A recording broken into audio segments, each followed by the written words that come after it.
welcome. We're back here with Entrepreneurs in Fuego, the only show by entrepreneurs for entrepreneurs, the only show that we get naked. Did you know that? Really? When you signed the release form, did they have you sign your release form? Yes, but I'm fine with Is getting it the naked. naked emotionally? Easy. We've had guests that they're started. Okay, Yeah. I mean, whoa, that's fine. Maybe that's for another show. But Yeah. welcome. We're here with Michele Ceballos Michot. Sí. Did I say that correctly? Yes, you did. The T is silent? Yes, it because is. it's a French name? It's a French name. It's my mother's name. Okay. And she's from Lafayette, Louisiana. And your father is from? Colombia. ¿De qué parte de Colombia? De Bogotá. Bogotá, Colombia. Sí. Perfecto. ¿Y usted es de Colombia también o no? No, pues nací en Nueva York, pero crecí en Colombia. I was raised in Bogotá. You know what they tell me? Because I'm from Ecuador originally, and they tell me that, and this is true, and you're a testament to this, because they tell me that the most beautiful women in the world, they come from Colombia. Well, probably the Colombians say that. No, I say that. I mean, I tell you right. I mean, I They know also that. say that they speak the best Spanish. I don't know about that. I don't know about that because porque lo hablan un poquito cantadito que no sé cuánto ¿Sí? que sí que no. But I like that. I like that. Pero accent. bien clarito lo hablan. You are my hero, and I tell you why. Because, and I'm going to say this in the most, how can I say, in polite manner. You are just an entrepreneur's entrepreneur. You're a hustler because you do everything. You're a performance artist. You are into so many things.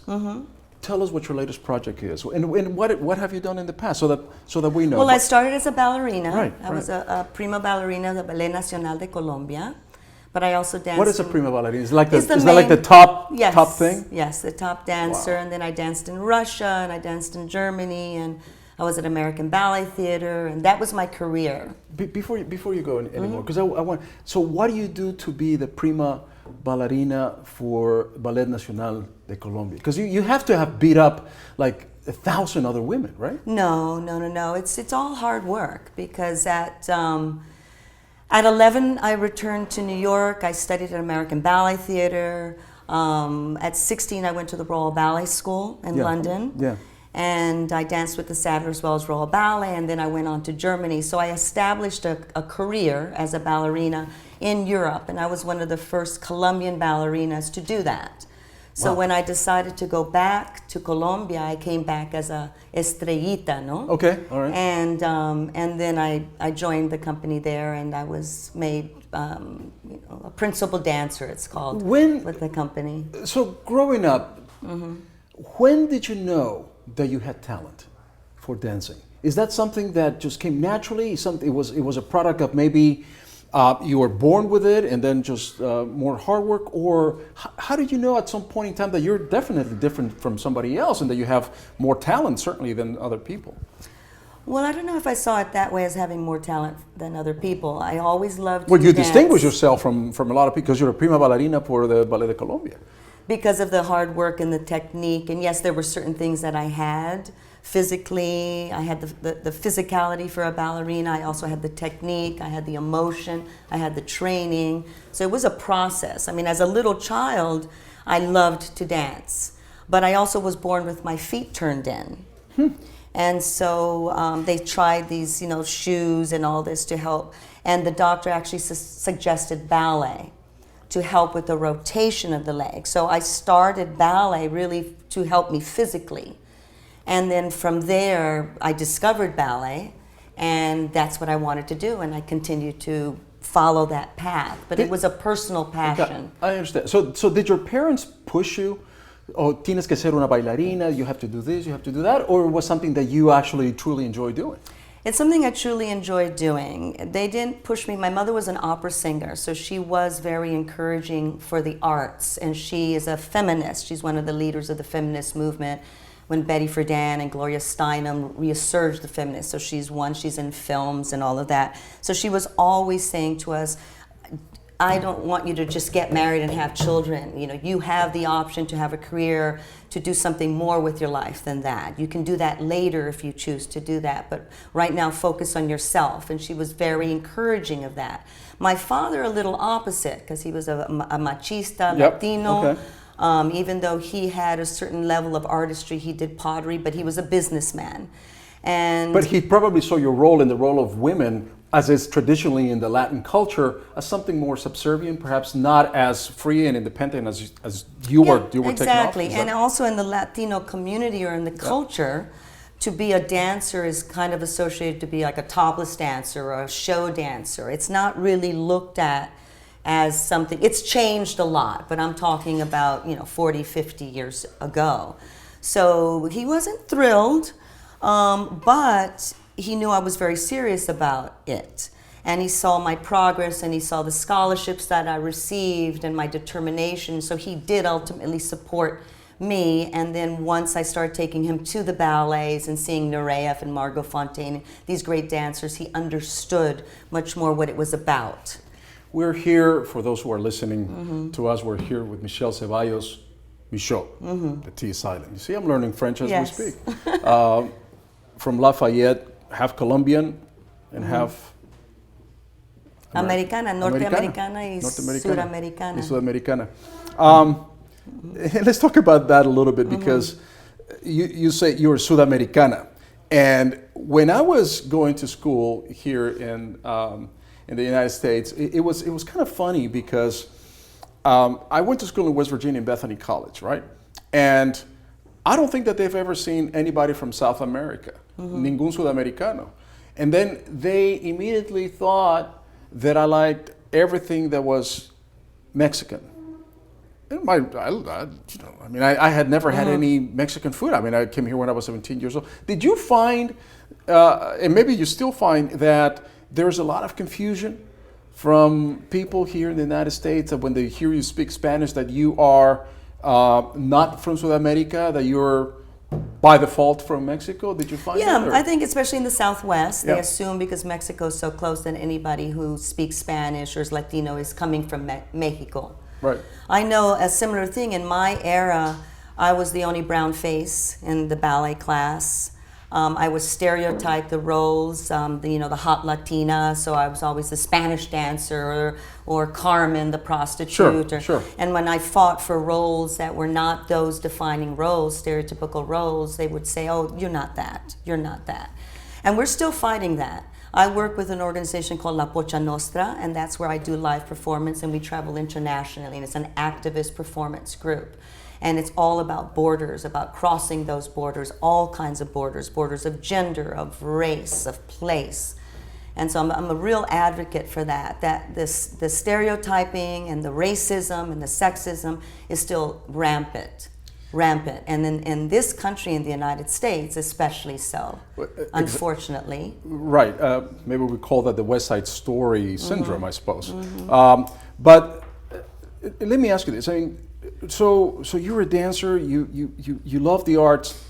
What is it that fuels your fire? What is it that gives you that passion? Because here in this show, we're trying to find out truly what it is that you have as an entrepreneur, as a dancer, that gets you up in the morning and say, you know what, I have so much passion for what I do. Is there something in particular? Well, it's not separate than life. It's not separate. My art form is life. And it's so connected to the body and to the spirit.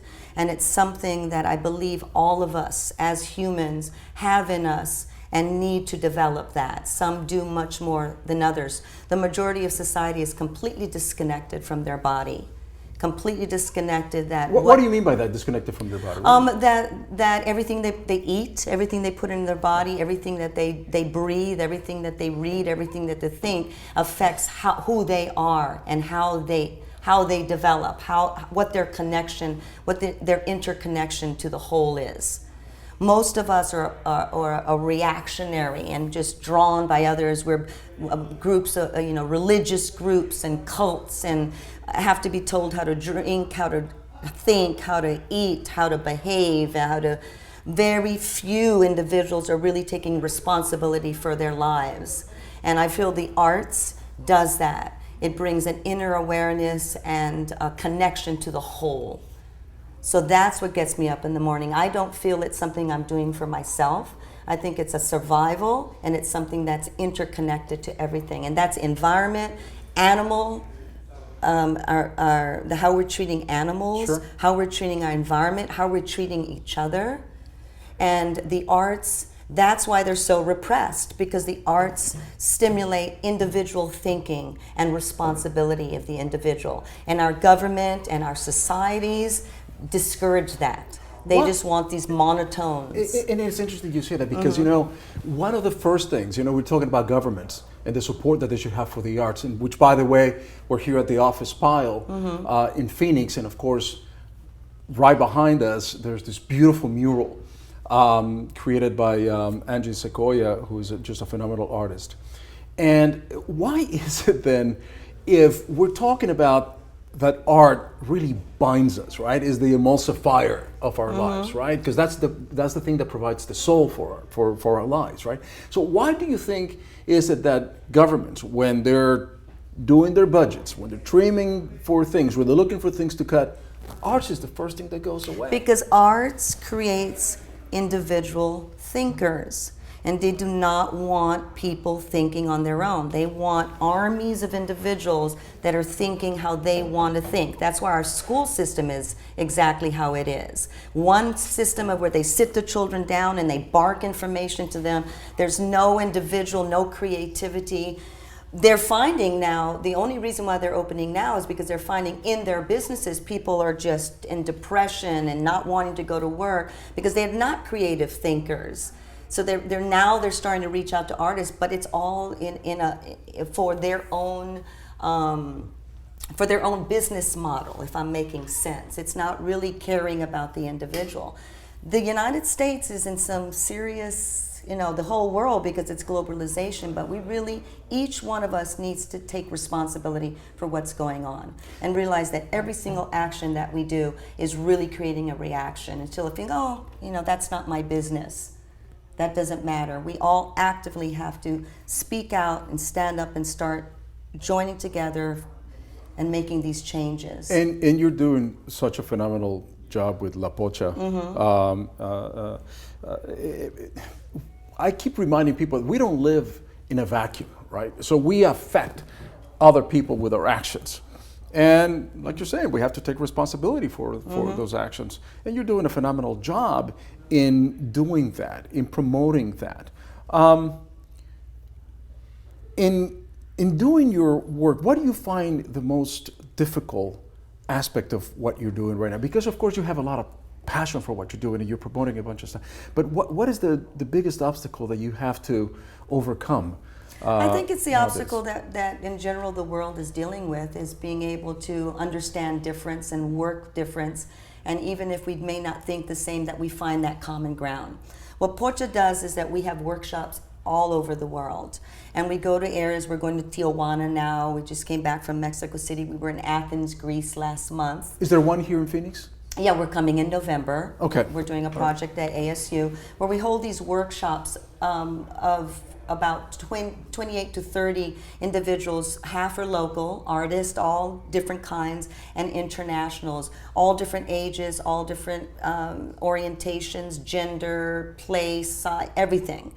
And we bring them together for about 1 to 2 weeks where we're working intensely for about 8 hours on how to cross all sorts of borders and how to find that common ground of communication using the arts. And that's a challenge.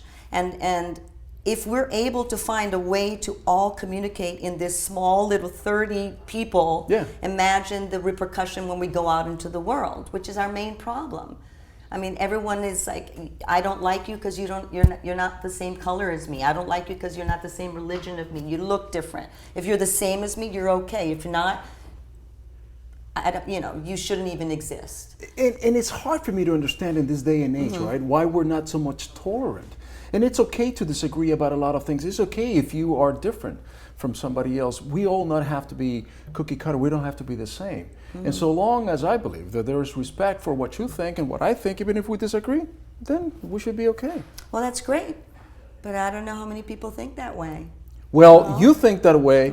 I think that way. And I can tell you, by just talking to the people here at the Office Pile, that there's a lot of people, a lot of the entrepreneurs that come here that are like-minded individuals that we think that way. And look at this. Just because we think the same way, Isn't this amazing how things fly around here, man? It's just, we're going to give you a gift, which is we give to all of our guests. And I love you, man, because you know, we talked about entrepreneurship comes in many different ways and shapes and different philosophies and idea. And what you're bringing, the art, that concept that may look and sound abstract, but today we've put it into really very, very tangible thing, because I can feel it, right? I mean, yeah. Yes. And this is for you, well, dear. thank you, Francisco, for creating the office pile. Really, and being such a great entrepreneur. Are you going to come back and visit us again? Yes. I Yeah, love you, really, man. what you're doing is Give me a hug. amazing. You're so beautiful. Thank you so much. So much. We're out. Thank you. Thank you so much.